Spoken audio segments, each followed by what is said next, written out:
Bonjour, Bonjour à tous. Bonjour à tous. Bonjour.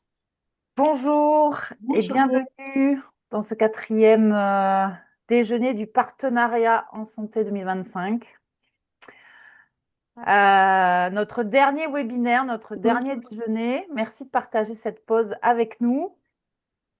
Avant de démarrer, je tiens à vous rappeler que ce webinaire est enregistré, donc si vous ne souhaitez pas ou apparaître ou voilà, modifier vos noms, vous pouvez désactiver votre caméra si vous le souhaitez. Et donc ce webinaire est enregistré et sera accessible en replay sur le site partenariatensanté.org et sur la chaîne YouTube du COPS, sur lequel vous pouvez retrouver également tous les autres webinaires qu'on a déjà animés. Bienvenue à tous. Alors, nous sommes ensemble jusqu'à 14 heures grand maximum, puisque nous avons une autre actualité ensuite. Et on va vous proposer pour ce webinaire, on va dire 4 temps. Ce webinaire a pour sujet Osons expérimenter le partenariat en santé pour agir le mieux-être au travail. Et donc, on va vous présenter au travers de ce webinaire un travail qu'on a mené ensemble au travers du COPS, au travers d'un comité technique, un COTEC. Et donc, on va vous présenter ce travail en 4 temps. Donc, d'abord, vous expliquer un petit peu à quoi servent les COTEC, euh, partager la restitution du cheminement et du travail de ce groupe. Puis, on vous présentera le livrable comme une nouvelle ressource du COPS. Et ensuite, on va bien sûr dédier un temps aux échanges. Merci aux personnes qui sont mes co-animatrices aujourd'hui, à savoir Nathalie Bonnet et Phidéline Clermont, qui ont participé avec moi à la construction de ce livrable. Mais je vois qu'il y a d'autres personnes. Je vois Karine. Bonjour Karine, qui était aussi contributrice dans ce travail.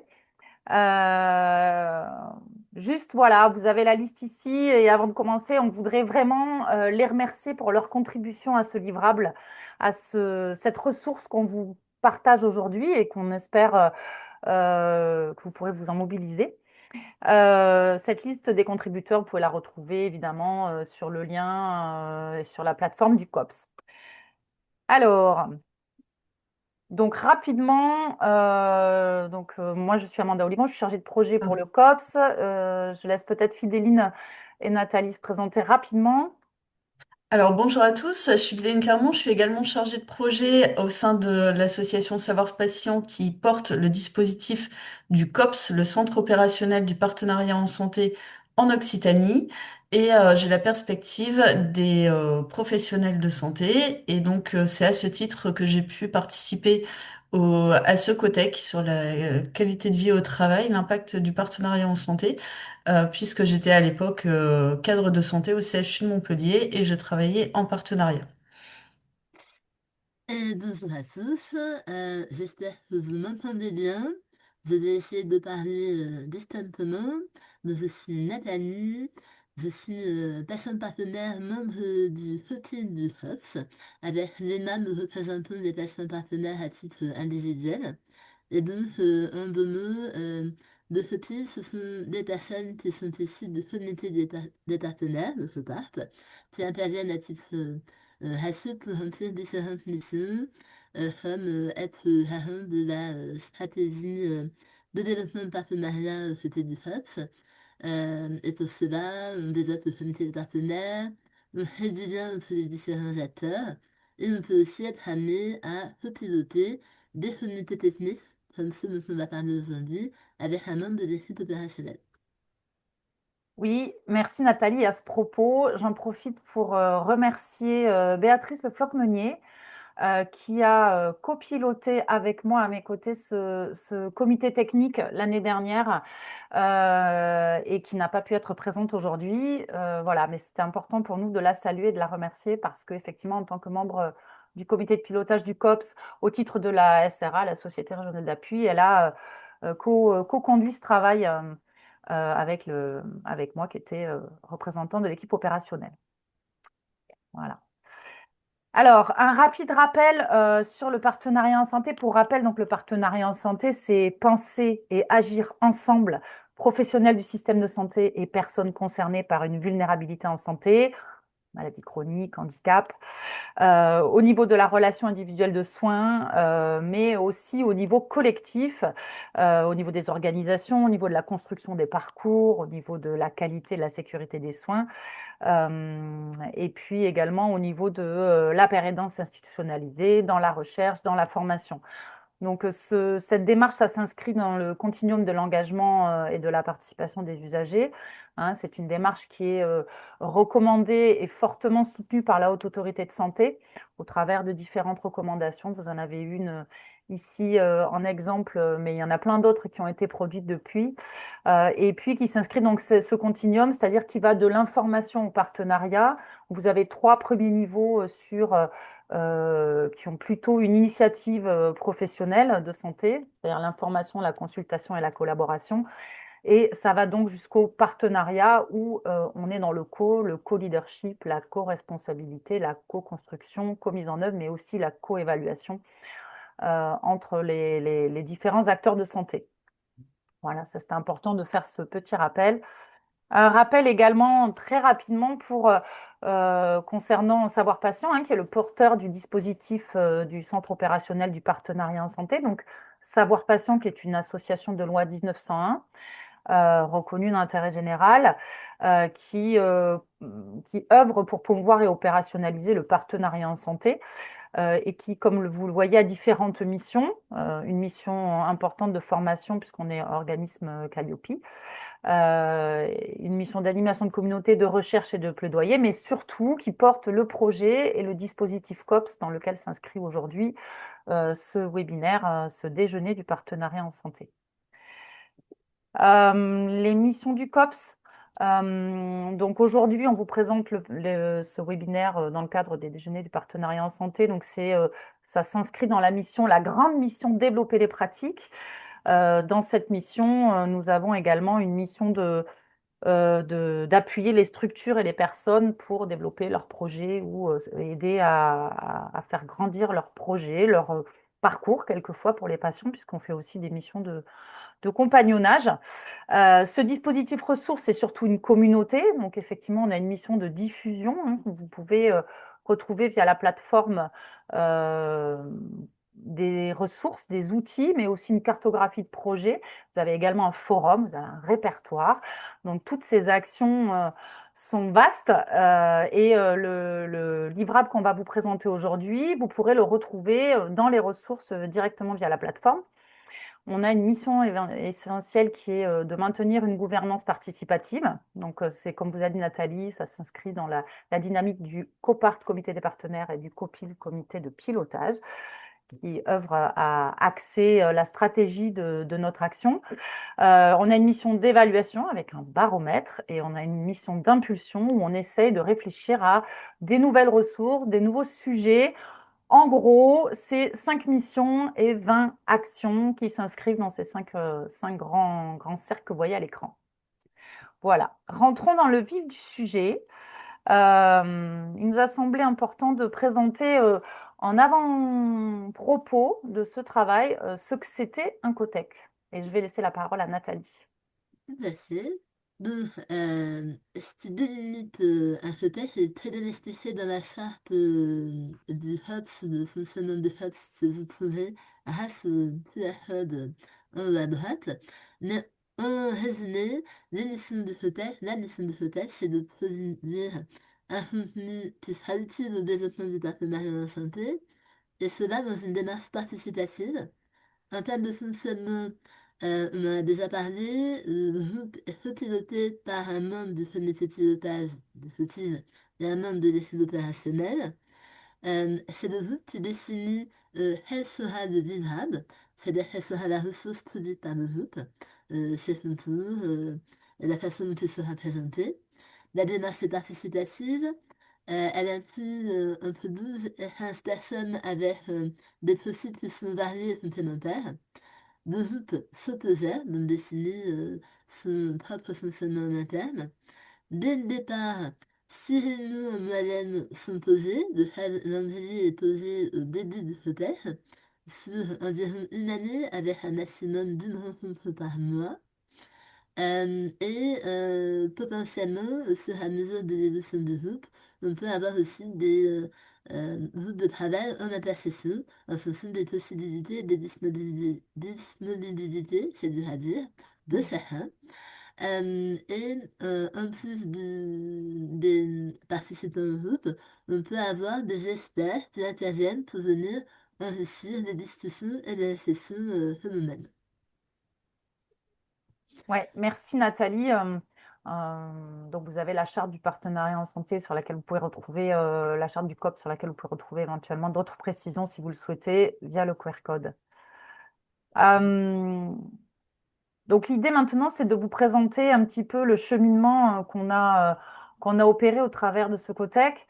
Donc très simplement, hein, on est parti d'un postulat qui a été issu du premier baromètre du COPS qui a été lancé. Et ce baromètre a mis en lumière plein de choses, dont quelque chose qui nous a paru assez important. Il y avait un témoignage sur l'impact que ça avait sur les pratiques, sur les représentations évidemment sur l'amélioration des parcours et de la qualité des soins, mais aussi les acteurs du partenariat en santé occitan nous ont dit que ça faisait bouger des lignes sur l'amélioration de leur quotidien. Euh, et donc, à partir de ce postulat, on a essayé de se dire, ben, est-ce que ce ne serait pas pertinent de travailler à identifier les liens qu'on pouvait faire entre l'amélioration de la qualité de vie au travail et puis cette démarche de partenariat en santé qui nous est chère. Et donc, comme l'a très bien expliqué Nathalie, on a soumis cette thématique au comité de pilotage qui a acté la mise en place de ce comité technique pour travailler sur ce sujet. Et donc, on a essayé de cheminer ensemble.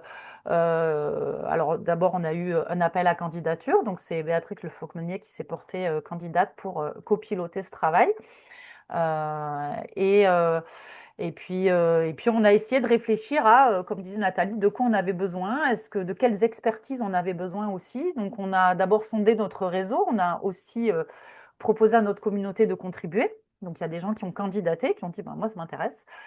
Et on a veillé surtout à ce qu'il y ait une représentativité, toujours, hein, c'est exactement la même chose que dans notre gouvernance, d'avoir ces différents profils qui soient représentatifs à la fois des différents profils de personnes, c'est-à-dire des représentants d'usagers, des patients partenaires, des acteurs de la formation, des acteurs de l'accompagnement, du sanitaire, du médico-social. Donc vraiment, on a essayé d'avoir le plus possible de représentativité. On avait également des gens du premier recours.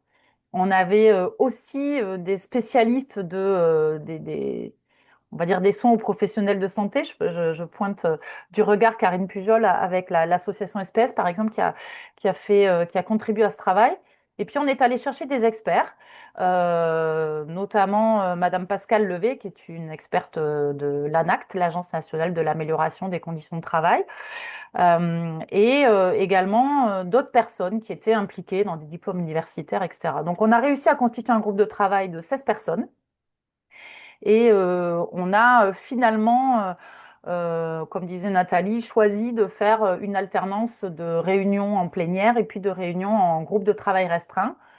Et on a fixé notre objectif, c'est-à-dire essayer d'objectiver que le partenariat en santé, c'est un outil d'amélioration de la qualité de vie et des conditions de travail des acteurs de santé et non pas des professionnels de santé. Et puis et le deuxième objectif, c'était vraiment de créer quelque chose, une ressource, un outil, un livrable, nous on appelle ça un livrable, en tout cas quelque chose qui pouvait être utile à la communauté des acteurs et qui pouvait essayer d'établir ce lien entre les démarches d'amélioration de la qualité de vie et des conditions de travail et la démarche de partenariat en santé. Et pour que ce soit utile, quel que soit le champ d'exercice. Quand on parle de champ d'exercice, on va parler de champ de la formation, du médico-social, du sanitaire ou de l'accompagnement. Voilà.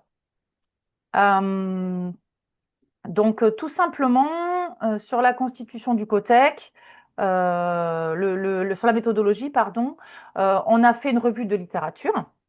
Donc, on a fait des recherches. On a aussi nos experts qui nous ont beaucoup nourris. On a notamment Madame Pascale Levé qui a fait un webinaire d'apport, hein, très de revue de littérature, mais aussi d'apport théorique sur l'historique autour de la qualité de vie et des conditions de travail.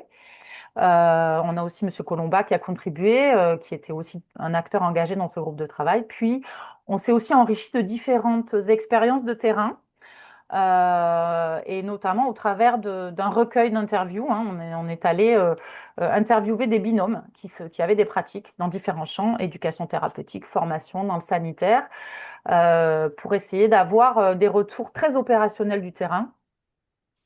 Et puis dans la dynamique de groupe, ben, on a mis du temps à voir quel genre d'outils on pouvait proposer, quel genre de format serait pertinent et utile.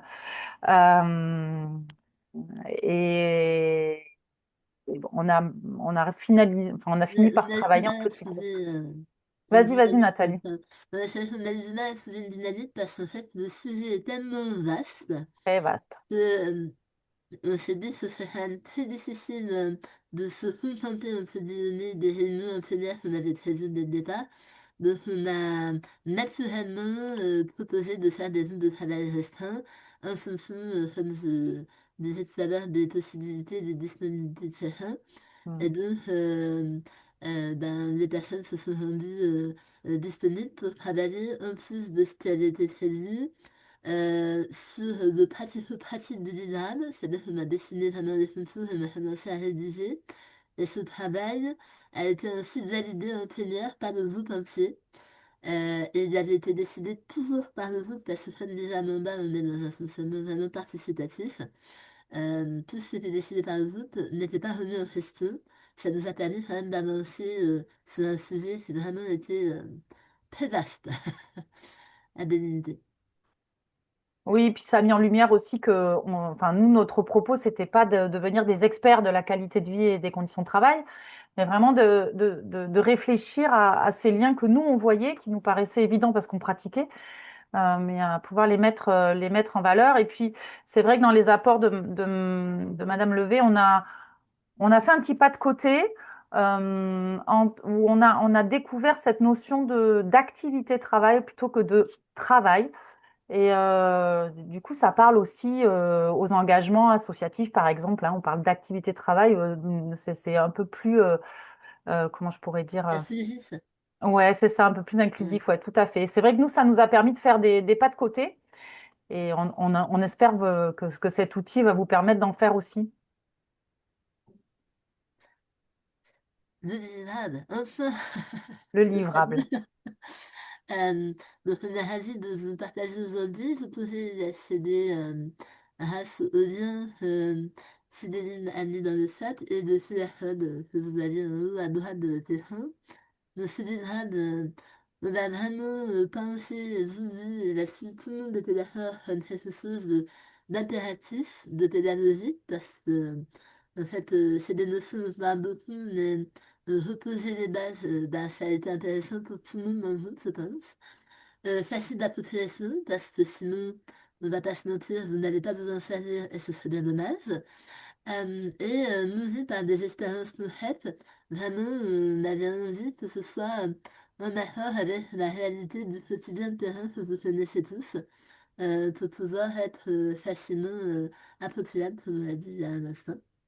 Donc, ce que vous allez trouver dans ce livrable, ce sont d'abord des définitions, partenariat en santé, GCT, hein, dont on parle, des points communs qu'on a pu mettre en lumière entre les deux démarches, les actions concrètes du terrain qu'on a pu récolter grâce au questionnaire dont vous a parlé tout à l'heure Amanda, qui a été fait par le groupe et des abattus, des acteurs de terrain qui voient déjà les essais et l'interaction qu'il peut y avoir entre la FUGCT et le partenaire en santé. Et donc, comment vous en saisir? Eh bien, facilement, puisque ce sera un lien accès sur le site du HUX. Vous pouvez modéliser cette photo pour soutenir, étayer vos projets et diffuser surtout. N'hésitez pas à partager, ça peut être utile aux personnes qui sont très novices, comme aux personnes qui sont un peu plus concernées sur ces domaines-là. Je laisse. Donc, si Je vous désolée. présente le livrable. Donc, je vous invite, si vous souhaitez le télécharger, à aller, enfin, pouvoir l'utiliser, à aller sur la plateforme du COPS. Vous allez dans Ressources, Outils du partenariat, et vous allez trouver dans ces outils. Voilà, évidemment, ça ne veut pas s'ouvrir. Donc, parmi ces outils, voilà, vous trouvez ici Oser expérimenter le partenariat en santé pour agir sur le mieux-être au travail. Voilà. Et donc, voici le livrable, hein. Donc, ça reprend exactement tout ce qu'on vous a dit, hein, toutes les définitions, une introduction sur la méthodologie et les définitions à la fois du partenariat en santé, de la qualité de vie au travail. Ce qu'on souhaite vraiment vous montrer, c'est que c'est interactif. Et donc, vous allez pouvoir arriver jusqu'à cette diapositive qui reprend en fait tous les déterminants, les 5 déterminants les 6 déterminants, pardon, de la qualité de vie au travail et des conditions de travail. En fait, on vous invite à cliquer sur chacun d'eux pour découvrir une action qui a été menée par des personnes du terrain, l'impact qu'ils ont pu observer et des verbatims issus des personnes qui vivent le partenariat en santé comme une forme d'amélioration de la qualité de vie et des conditions de travail. Donc voilà, on vous invite à découvrir cet outil qui est interactif, facile à prendre en main et que vous allez pouvoir explorer. Voilà, je ne prends pas plus de temps. Je vous laisse le découvrir par vous-même. Pardon. Pas de souci. Alors, ce qu'on Ouais. a voulu dans ce format, c'est laisser un temps aux échanges. Donc, on va vous proposer rapidement de faire une conclusion parce que ce qu'on a appris, c'est quand même surtout que quand on travaille dans un codec, on change, ça nous fait faire des pas de côté, ça nous fait évoluer. Donc, on a voulu cet outil, comme disait Nathalie, très pédagogique, simple, accessible à tous. Et du coup, Nathalie, je vais te laisser le mot de la fin pour cette conclusion. Alors, je sois à ce que tu viens d'affirmer, c'est transformateur. J'ai appris énormément de choses. Merci pour tout ce qu'on a partagé. Ça a été difficile de résumer parce que vraiment, on a eu beaucoup de partages vraiment très intéressants. Mais en gros, ce qu'on peut retenir, c'est que cette démarche de partenariat en santé, c'est quand même un nouvel angle de vue sur la QVCT, une autre façon de percevoir les choses. Et ça, c'est toujours intéressant, on le sait. Il y a une vraie nécessité de créer des espaces d'échanges partagés dédiés à ça, pas forcément à la machine à café, mais vraiment des temps de qualité ensemble pour pouvoir partager nos ressentis, nos idées. La FGCT, c'est pas, ça va bien au-delà du bien-être, hein. On ne parle pas seulement d'un massage à main assis entre midi et deux, une fois par trimestre. C'est pas que ça, hein. On a beaucoup parlé de fête de sens, de partage d'idées, bah, c'est tout profond. Le travail défini comme une activité, Amanda l'a expliqué très bien tout à l'heure, on fait souvent l'amalgame entre travail et emploi et donc le cadre que ça impose, mais ça va bien au-delà, quand on parle d'activité, c'est beaucoup plus inclusif, hein. Ça inclut donc tout le travail bénévole qui est exercé par les revenus des patients partenaires, etc. Le partage d'expériences et d'actions amélioratives concrètes, ça permet à tout le monde d'avancer. Et d'ailleurs, c'est une des missions du HUF, pouvoir identifier et partager les projets qui sont intéressants à partager à la communauté. Et c'est un sujet, on l'a déjà dit, qui est extrêmement vaste et qui, nous, comme on a compris, mériterait d'être exploré dans une étude d'impact concrète parce que euh, c'est très difficile d'objectiver l'impact quand on n'a pas de chiffres. Alors, au travers des abattus et des échanges qu'on a pu avoir, on a vu qu'il y avait réellement un impact qui était positif d'une démarche sur l'autre. Mais sans avoir de chiffres, ben, c'est toujours difficile d'objectiver. Donc peut-être que c'est pas, un doctorat sur le sujet, ou du moins une étude d'impact plus complète permettrait d'être plus concret dans ce qu'on a voulu partager. En tout cas, c'était des sessions qu'on a commencé ensemble, mais super dur, on en parle encore, hein. On est toujours en session et donc on sera ravis de partager des autres. Céline, tu veux peut-être rajouter quelque chose? Oui, alors moi, ça m'a vraiment nourri effectivement d'avoir l'apport de Pascal Levé. Alors, je vais me permettre d'arrêter le partage d'écran pour qu'on Oui, se merci. voit à partir de maintenant. Les apports de Pascal Levé, vraiment en introduction de ce codex, ça a été pour moi très enrichissant sur ma vision du travail, de l'activité travail, de ce qu'étaient les conditions de travail et la qualité de vie au travail. C'est des choses, des notions qui sont très incomplètes dans l'image qu'on en a, je trouve. Et comme l'a rappelé Nathalie, c'est pas uniquement des actions ponctuelles, et même si c'est utile et ça fait plaisir, euh, l'amélioration des conditions de travail et de la qualité de vie au travail, ce n'est pas que ça ne se résume pas qu'à ça. Et c'est pas pour faire plaisir aux institutions et leur donner bonne conscience. Je pense que ça a vraiment un impact sur les équipes et toutes les personnes, quelles qu'elles soient. Et le partenariat en santé, moi, je l'ai vécu effectivement comme ce levier, ce moteur d'amélioration de la qualité de vie des conditions de travail pour les raisons qu'on a pu identifier, hein, qui sont de donner du sens, de faire des projets qui sont vraiment adoptés par tous. Et quand je dis par tous, c'est par les équipes de professionnels et par les patients. On évite de faire et refaire parce que parfois, en tant que professionnel de santé, on veut bien faire et puis finalement, on vise un petit peu à côté de ce qui répondrait vraiment aux besoins des patients. Alors que là, faire avec, c'est vraiment une façon de faire au plus juste et au mieux. Et donc ça, c'est vraiment très enrichissant. Ça nous permet de se connaître encore mieux, de connaître encore mieux le travail, les personnes. Et donc c'est voilà, vraiment enrichissant. Cette démarche de partenariat en santé, j'en étais convaincue et je l'ai vraiment expérimentée sur l'action que ça peut avoir sur la qualité de vie et les conditions de travail.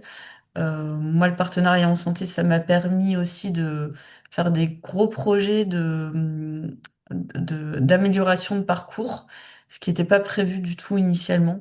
Mais ça me paraissait incontournable de passer par le partenariat. Donc voilà, ça a été vraiment transformateur aussi de participer au COTEC, de pouvoir m'appuyer sur tous les apports du COTEC dans ma pratique au quotidien en tant que cadre de santé. Et donc voilà, je vous invite à aller consulter ce livrable qui se veut humble, mais vraiment construit avec beaucoup de cœur et d'engagement à la fois dans le partenariat en santé et dans l'amélioration du système de santé. Voilà. Merci, Céline. Je me permets de répondre à une question, à quelques questions qui apparaissent sur le chat. N'hésitez pas à poser vos questions ou même à demander la parole, hein. L'idée, c'est d'avoir un temps d'échange complètement ouvert. J'ai vu une remarque, une demande de la part de Joël qui parlait de cette distinction entre activité et enfin, activité travail et notion de travail. Alors, c'est pas développé parce que l'outil, enfin la ressource qu'on a proposée, le cœur, c'est vraiment les liens entre la démarche partenariat en santé et la démarche d'amélioration de la qualité de vie et des conditions de travail. Donc, ce n'est pas le cœur de notre présentation, mais effectivement, nous, on a bien fait le distinguo quand on a travaillé là-dessus sur la notion de travail telle qu'on peut l'entendre d'un point de vue des représentations sociétales, et puis cette notion d'activité travail. On l'a dit, hein, ça a été, lors de l'apport fait par Madame Levé, ça a été vraiment un révélateur pour nous. On s'est dit, mais en fait, c'est complètement inclusif et on y met évidemment l'engagement bénévole, etc. Donc ça, c'était important. Et puis, je voulais juste réagir à Marion Borès qui a marqué comment se passe la prise de contact avec l'ANACT et comment vous a-t-elle accompagné? Alors, il y a une confusion parce que nous n'avons pas été accompagnés par l'ANACT. La prise de contact n'a rien donné en direct. En fait, c'est Madame Levé a travaillé au sein de l'ANACT pendant de nombreuses années et elle a contribué à ce travail au titre, enfin, au titre qu'elle occupe aujourd'hui de professeure des universités, en fait, en tant que spécialiste sur les questions autour de la démarche et de l'amélioration de la qualité de vie au travail et des conditions de travail. Mais ce n'est pas l'ANACT qui nous a soutenus et qui nous a pas accompagnés dans ce projet. C'est nous qui avons mené ce livrable. Voilà, n'hésitez pas à prendre la parole, Marion, peut-être si vous avez besoin de précision ou d'autres. Non, non, mais il n'y a pas de souci. Voilà. Euh, Peut-être, Karine, je vois que tu es là. Est-ce que tu accepterais de partager ton retour sur ton vécu dans ce comité technique au titre de ton implication dans le comité des partenaires pour l'association SPS? Oui, ben merci Amanda de me laisser la parole. Alors d'habitude en général quand je prends la parole je parle beaucoup trop. Donc la question d'être synthétique sur ce genre d'intervention en plus un peu a cappella, c'est pas forcément évident pour moi. Mais sur un retour d'expérience, alors déjà moi c'était la première fois que je participais à un copil avec le COPS. Alors, je découvre toujours d'ailleurs la qualité de l'expertise que le COPS, le partenariat en santé, peut amener par rapport aussi à comment on inclut des équipes pluriprofessionnelles, pluridisciplinaires et vraiment avec des expertises très variées et qui amènent beaucoup d'inclusion, d'ouverture et de transversalité. Donc ça, pour moi, c'est vraiment une particularité, une valeur ajoutée du partenariat en santé.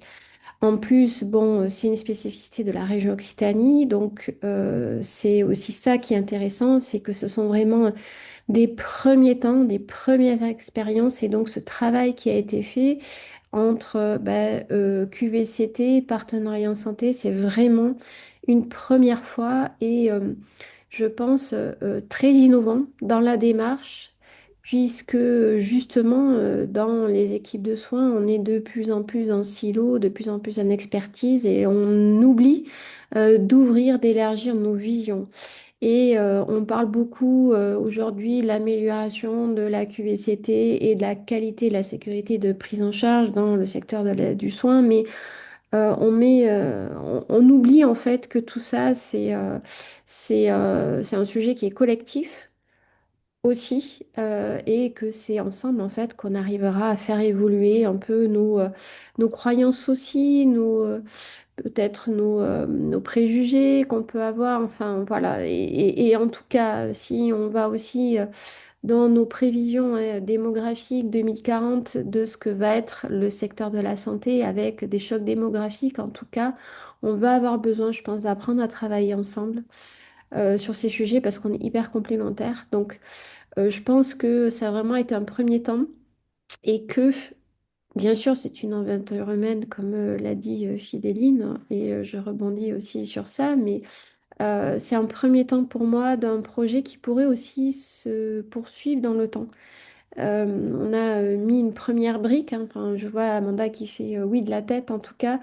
Voilà, j'ai l'espoir que là, on a mis une première brique sur ce projet. Moi, j'aurais vraiment à cœur de pouvoir poursuivre cette réflexion-là. On a fait beaucoup de travail avec le temps qui était imparti, un peu pris par le temps aussi, mais voilà, je pense que c'est hyper innovant. Et il y aurait beaucoup à faire aussi en termes de soutien sur des études aussi pour avoir vraiment des données très concrètes. Donc voilà, faire un petit peu de recherche d'études, quali, quanti sur ça pour vraiment mettre en lumière hein, ce lien qui peut être fait. Donc, en plus, bon, vous le savez tous, aujourd'hui, on parle beaucoup de santé mentale, grande cause nationale qui est reconduite en plus cette année. Donc, ouais, je pense qu'il y a un vrai sujet et que ça mériterait vraiment d'être mis en lumière. Donc, merci en tout cas à tout le groupe et toute l'équipe pour le travail qui a été fait. Et puis voilà, vous voyez, je vous avais dit que j'allais être un petit peu longue dans mon partage d'expérience, mais voilà, je pense que j'avais envie de vous partager ça et ce qui était important pour moi. Merci, Karine. C'est vrai qu'on n'a peut-être pas insisté sur le temps qu'on y a consacré, mais au départ, on a planifié des réunions plénières, je crois que c'était 8 réunions plénières, d'un format de 2 heures. Donc, on parle de 15 heures de travail collectif, hein, dans l'intention en tout cas. Alors, en réalité, on a travaillé allez, un peu plus, beaucoup plus, entre les groupes de travail restreints, certains qui ont eu lieu en présentiel, et puis parce qu'on s'est bien rendu compte qu'il fallait qu'on travaillait plus efficacement ou de manière plus efficiente en petits groupes. C'était compliqué en visio, en plénière, quand on était 15, 20, chacun a donné ses avis. Donc en réalité, on a mis beaucoup plus que 15 heures de travail, mais c'est vrai qu'on a peu de temps et ça ne remplacerait pas évidemment une étude poussée, une recherche, par exemple, sur ce sujet-là, qui mettrait vraiment des indicateurs très objectivés sur les liens les liens et l'impact, quoi, effectivement. Est-ce que peut-être d'autres personnes auraient des questions, des choses que vous avez, des remarques, peut-être, Les expériences. des expériences à partager sur vos propres activités de travail qui sont en lien avec la démarche de partenariat en santé et qui vous paraissent importants à partager? Non? Ah, je vois des... Très bien, mais par l'outil, avez-vous une situation concrète où cet outil pourrait être utilisé? C'est une excellente question dans le chat. Je ne sais pas si c'est ce que tu voulais. Non, je n'avais pas vu. Vas-y. De Florence Gast. Merci pour cette question. Et effectivement, peut-être que ce qui serait intéressant, alors on peut repartager l'outil à l'écran si vous le souhaitez. Ce qui serait peut-être intéressant, c'est de nous faire un retour de comment vous pensez pouvoir vous approprier l'outil. Euh, Est-ce que vous voulez que je le mette à l'écran? Ah, Non, je ne sais Nathalie, non, pas. non, non. Euh, La ligne faciale avec le QR code, comme ça les gens peuvent regarder s'ils veulent. Voilà, donc je vous ai mis dans le chat un petit peu plus haut le lien, puis il y a aussi effectivement le QR code. Euh, et Bah, donc, peut-être pour répondre à Florence, tout simplement, c'est un propos, hein, c'est-à-dire que ça met en lumière ce qui est commun. Donc, c'est peut-être cette manière, la situation concrète, hein, ce serait si vous avez besoin d'appuyer sur l'impact ou les bénéfices de la démarche du partenariat en santé. Et par exemple, si vous adressez à quelqu'un qui est sensible à la qualité, à l'amélioration de la qualité des conditions de travail au sein d'un établissement, par exemple. Mais on pourrait imaginer aussi que vous l'utilisiez pour faire ce genre de lien au sein d'une association. C'est pas forcément. À la base, on a voulu plutôt un livrable à destination des gens qui menaient les politiques d'amélioration de QVCT. Aujourd'hui, en fait, on est arrivé au bout du travail et de la réflexion, et arrêtez, corrigez-moi si je me trompe, Nathalie, Karine et Fidéline, on s'est dit que finalement, c'était plutôt un propos généraliste qui nous tenait à cœur de partager, qui soit très accessible. C'était vraiment fondamental pour nous que ce soit très accessible euh, et qui était moins peut-être ciblé sur des directions d'établissement, par exemple. Alors qu'au départ, c'est vrai qu'on s'était dit, nous, ce qu'on voudrait, c'est s'adresser aux gens qui vont mettre en place une démarche QVCT et de proposer l'intégration de la démarche de pratique, de la démarche, pardon, de partenariat en santé pour essayer d'agir sur un des déterminants de la QVCT. Et finalement, à la fin, quand on a mis en forme ce livrable, on s'est dit, bah non, on peut pas rester ciblé que sur ces personnes-là, parce que c'est un propos qui nous concerne tous, représentants d'usagers, professionnels de santé, personnes impliquées dans la mise en place d'une politique QVCT au sein d'un établissement, ou patients partenaires, proches aidants partenaires. Donc c'est pour ça qu'on a fait ce propos qu'on a voulu très simple, très pédagogique, pardon, et très ancré sur des actions concrètes qu'on pourrait proposer et qui ne sont qu'une liste non exhaustive, évidemment. On a choisi les actions les plus illustratives. Mais peut-être vous voulez... J'ai vu la belle. Ah ouais, on a eu du mal, oui, c'est vrai, parce qu'on en avait des actions quand même. Ouais. Est-ce que ça répond à votre question, Florence, peut-être? Oui, merci beaucoup. Ouais, c'est plus clair pour vous? Oui, Vous... c'est vrai que ma question, c'est parce que je voyais bien le côté qualité de vie au travail et ce que ça pouvait apporter, et moins sur les autres publics dont vous parliez effectivement en tant que représentant des usagers ou autres. Donc, merci pour l'explication. Là, bah, en fait, on va considérer le travail comme une activité et donc de l'idée d'inclusivité et Hmm. de se dire que ça concerne tout le monde. Dans le cheminement, je crois que c'était un peu ça vraiment. Cette participation de Madame Lozé, je sais pas, c'est passé un truc à ce moment-là qui nous a tous fait Ouais, réfléchir de façon peut-être plus globale. Je sais pas ouais, si élargi, c'est ouais. fait. Ouais. Ouais, tout à fait. Et donc, moi, j'ai une question, Florence. Au vu de de cet éclairage, est-ce que vous pensez pouvoir utiliser ce livrable comme ressource dans votre mallette, je dirais, pour présenter le partenariat en santé, si... Alors moi, je débute un mandat de représentant des usagers suppléantes, je débute dans le partenariat en santé. Donc, je découvre vraiment vos outils et votre travail, mais oui, ça permet voilà, de mettre des choses en lien et de pouvoir aussi, j'ai l'impression que ça permet aussi de mieux expliquer la démarche.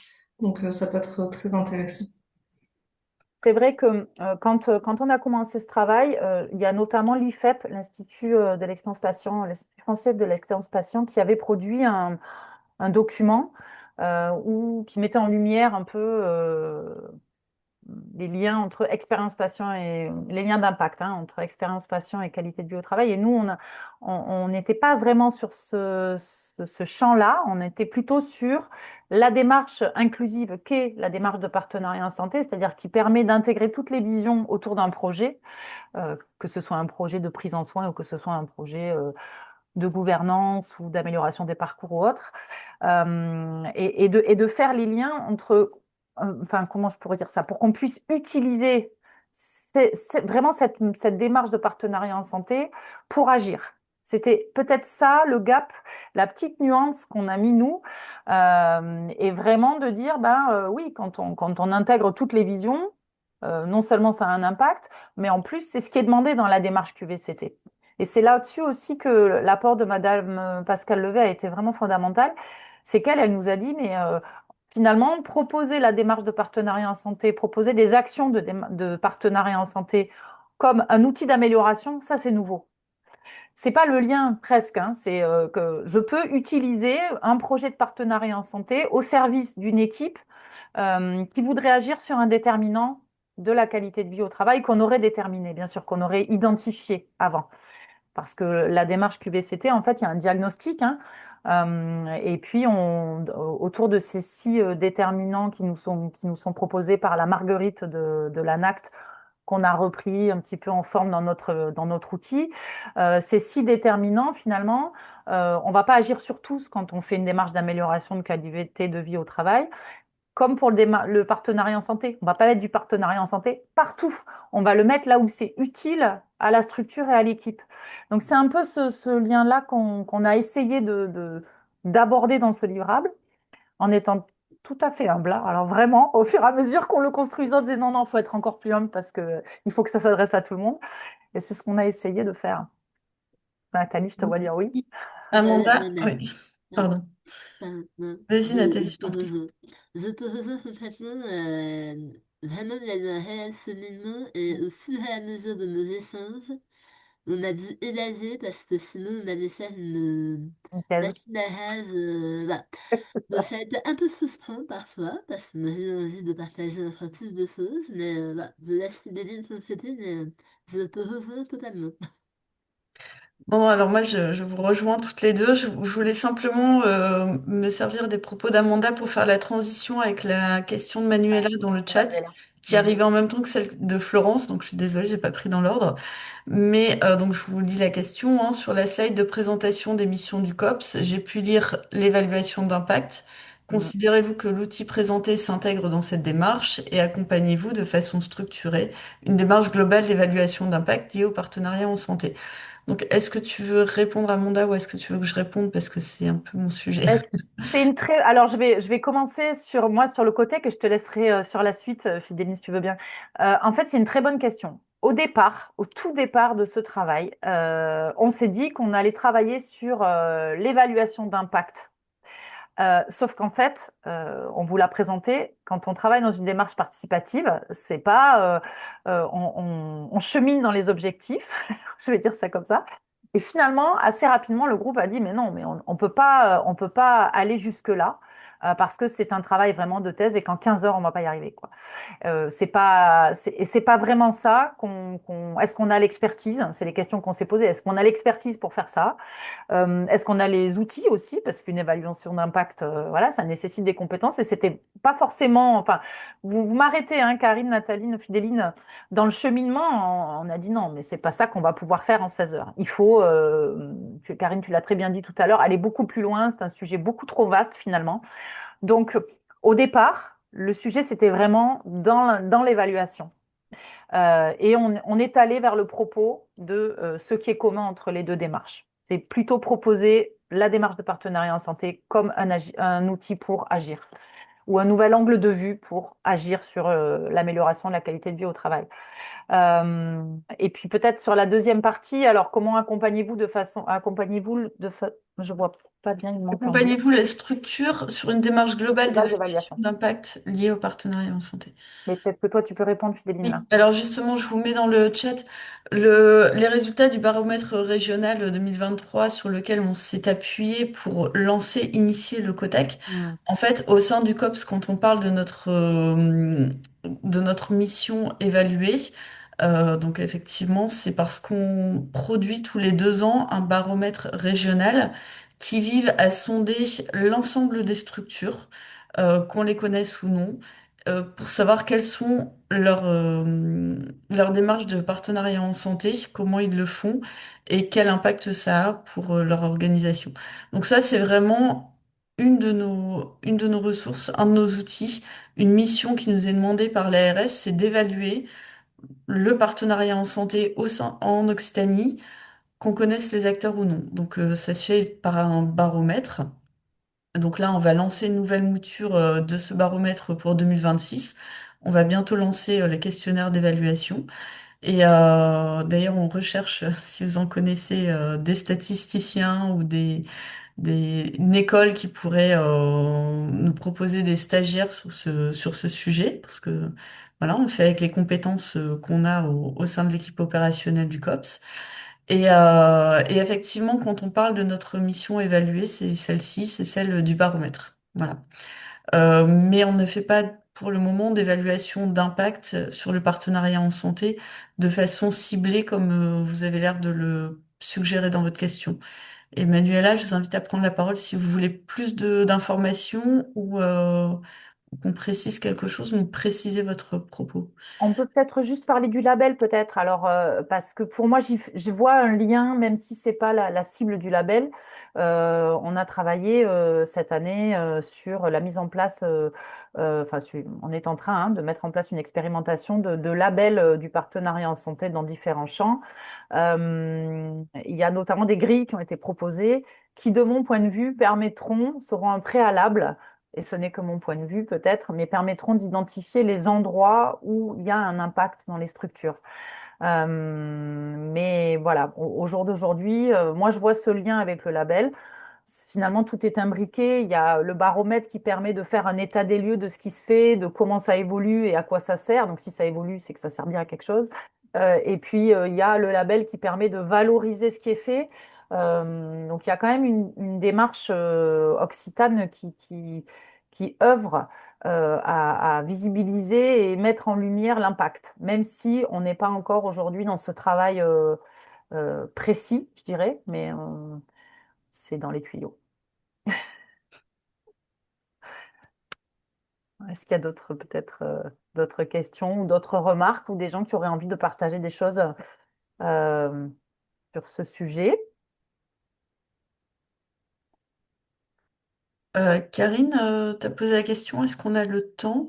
Tu veux partager quelque chose? Non, non, c'est pas... oui, merci Fidéline. Non, mais parce qu'en fait, pendant que vous étiez en train de parler sur la question de l'évaluation de l'impact, c'est vrai que dans le déroulé, il y a eu aussi un peu la question de l'objectif SMART, c'est-à-dire qu'à un moment donné, on s'est dit qu'est-ce qu'on va pouvoir faire dans le temps attribué à ce Parti. projet. Parce que quand on a commencé à brainstormer, évoquer ce sujet QVCT, partenariat santé, c'est ce que je disais, on s'est rendu compte qu'en fait, qu'une porte en ouvrait une autre et une autre et une autre, et qu'en fait, le champ d'investigation, il est immense. Et justement, la mesure de l'impact, s'il pouvait y avoir des suites à ce projet, ça en ferait très certainement partie. C'est Merci. Merci. un appel du pied à des gens qui auraient envie de faire un travail de thèse sur ce sujet, par exemple, Karine. Ouais. Ah ben moi, si j'avais le temps, les moyens, c'est quelque chose que je porterais, oui. Je Volontiers. pense que c'est un sujet important et innovant. Merci. Merci. On a Merci. encore quelques minutes si vous avez envie de partager ou de voir comment peut-être vous, ça vous aide à améliorer votre quotidien. Ce qu'on n'a peut-être pas dit, et qui nous a un peu sauté aux yeux quand on a fait tout ce travail d'apport théorique, hein, parce qu'au départ, vraiment, on a eu besoin d'avoir un apport théorique. Moi, la QVCT, je m'en faisais une idée et puis je me disais que c'était.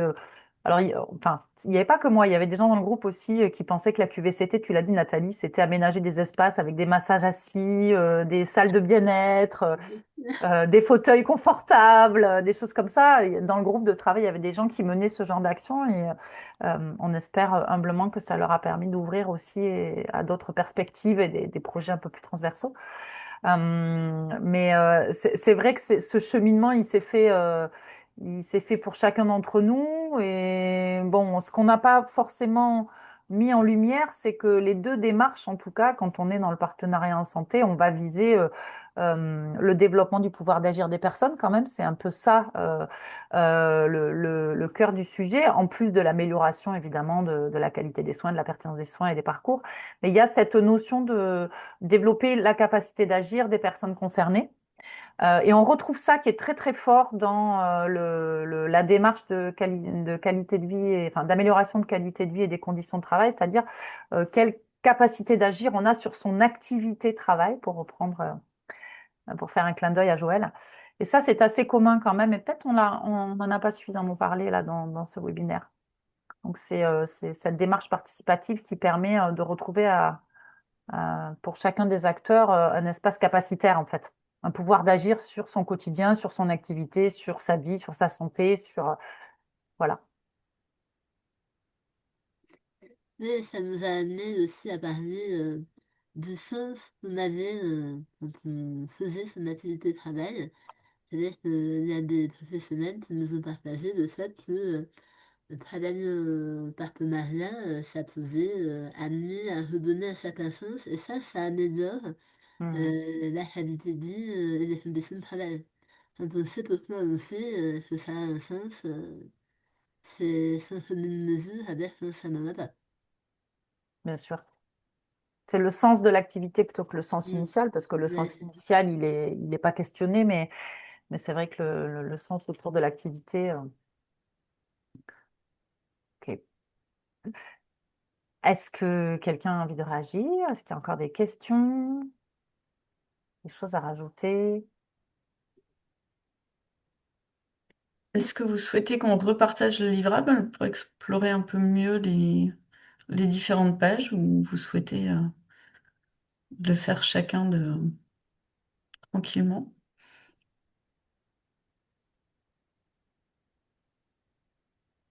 Bon, mais peut-être on peut partager notre agenda prévisionnel, peut-être, si Oui. vous avez envie de retrouver les actualités du COPS, que vous pouvez retrouver sur le site du partenariat en santé.org dans l'onglet Agenda.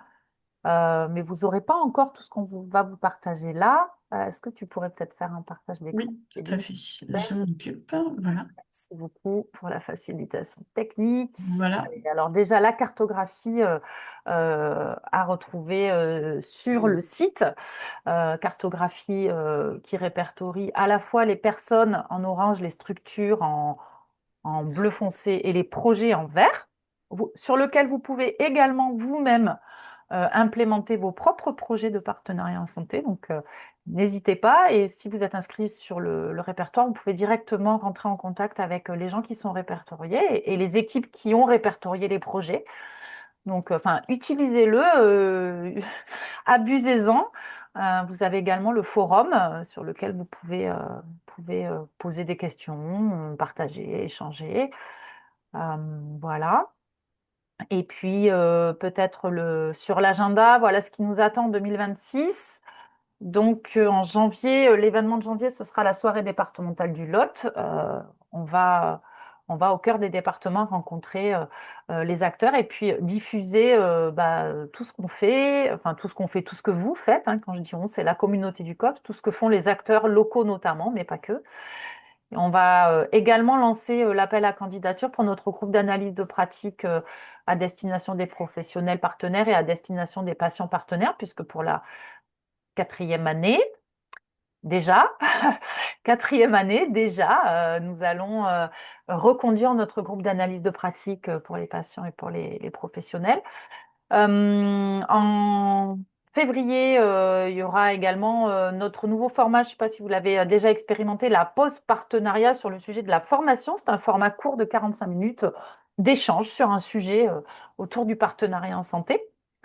Sur le mois de mars, le comité des partenaires. Donc ça, c'est nos actualités pour venir voir ce que font les gens et pourquoi faire. Et les actualités du COPS aussi, c'est-à-dire on fait un petit peu un tour d'horizon sur nos actions. En avril, vous aurez un webinaire sur le sujet de la gériatrie. Et puis, on lance notre grand projet sur le médico-social. Donc là aussi, si vous avez envie de contribuer à ce projet, eh bien, contactez-nous, suivez nos actualités.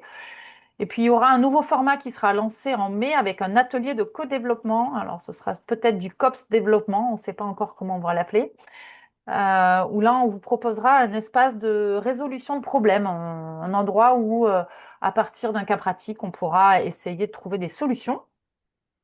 N'oubliez pas en juin le Save the Date pour la journée du partenariat en santé co-organisée avec le CREA-IORS. Et puis, voyez, en juillet, en août, on enchaînera avec de nouveau les pauses partenariats sur le sujet de l'accompagnement. Un autre groupe d'analyse de pratiques mixtes, j'en ai pas parlé, je l'ai raté parce qu'il était pas. Ouais, je l'ai raté en février. Je vous en parle après. En septembre, une autre pause du partenariat sur cette fois-ci sur le sujet de la qualité. Et puis notre journée régionale du partenariat en santé, à nous, rien qu'à nous, qui sera le 8 octobre. Donc vous pouvez d'ores et déjà bloquer vos agendas. Et puis on finira l'année avec un webinaire sur la présentation du prochain COTEC. Donc, puisque cette année, nous lançons un COTEC sur l'intégration, l'identification et le recrutement des patients partenaires. Donc on aura sans doute un livrable, on espère avoir un livrable à vous présenter dans un an, au mois de décembre, lors d'un webinaire. Et puis, donc cette année, on a testé l'année dernière un groupe d'analyse de pratiques mixtes, c'est-à-dire patients partenaires et professionnels de santé partenaires. Cette année, on en fera 3 sur inscription et avec des situations à proposer. Voilà, donc il y en aura un en février.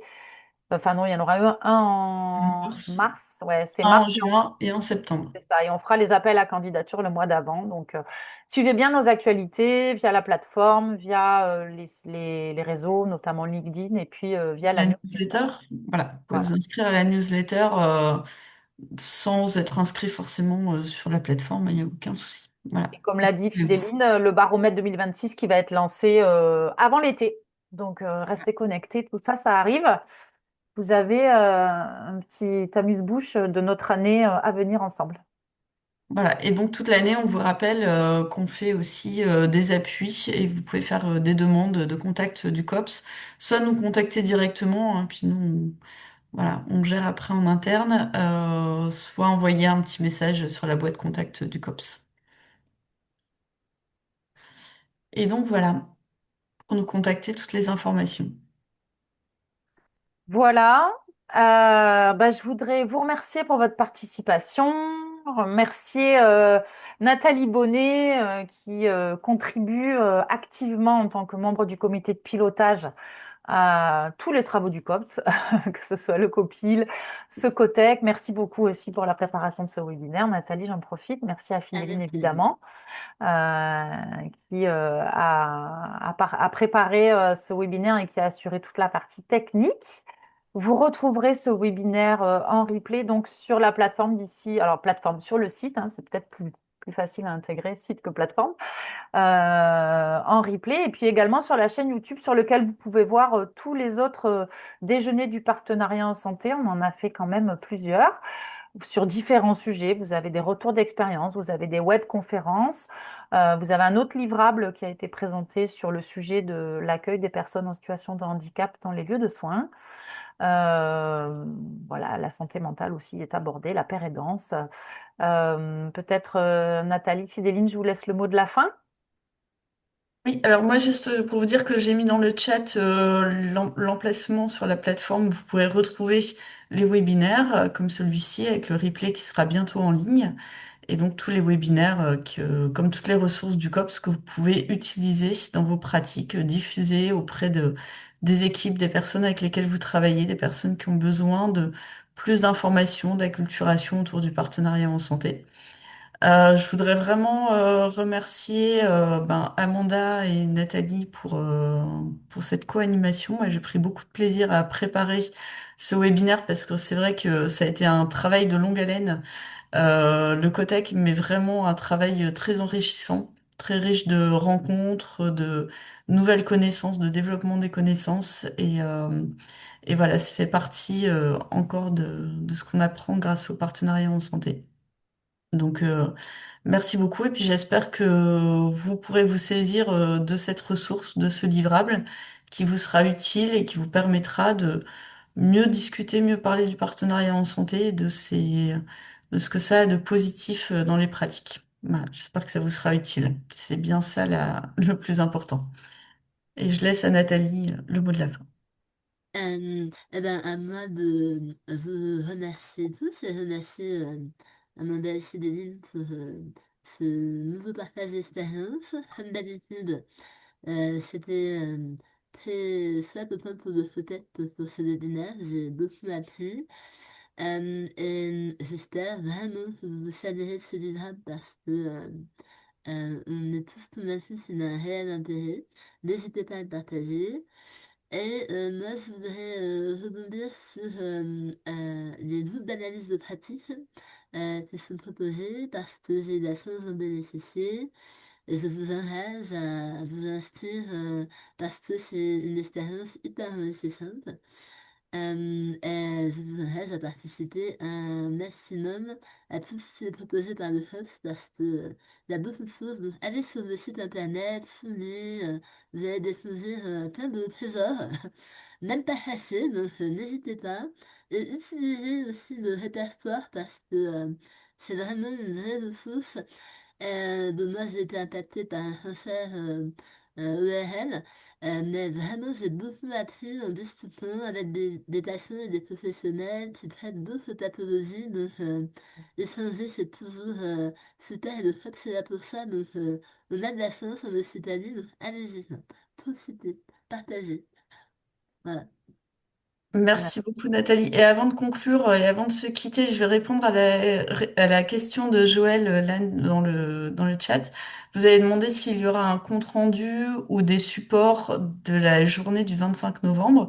Donc, sachez que tout ce qui s'est passé en plénière a été intégralement enregistré en vidéo et que vous pourrez retrouver très bientôt des supports vidéo de cette journée du 25 novembre. Donc, je rappelle pour ceux qui n'y étaient pas, c'était la journée thématique co-organisée entre la SRA, donc la Société régionale d'appui, France Asso Santé et le COPS sur le partenariat en santé dans l'amélioration des parcours. Voilà. Donc vous retrouverez non pas l'intégralité parce qu'en fait tout ce qui était travail d'atelier et par petits groupes n'a pas été filmé, mais en tout cas des supports vidéo. Voilà, on est très content d'avoir ces supports à proposer qui, je pense, seront d'une grande qualité. Voilà. Très bien. Eh bien, c'est la fin de notre dernier déjeuner du partenariat en santé 2025. Mm. On vous souhaite une belle continuation de journée et puis peut-être à bientôt ici ou ailleurs pour certains d'entre vous. Au plaisir de vous recroiser dans nos différentes actions et dans nos différents territoires occitans. Voilà. Bonne fin d'après-midi et à très bientôt. À bientôt. Au revoir, Au merci. revoir. Merci beaucoup, au revoir. Au revoir. Au revoir.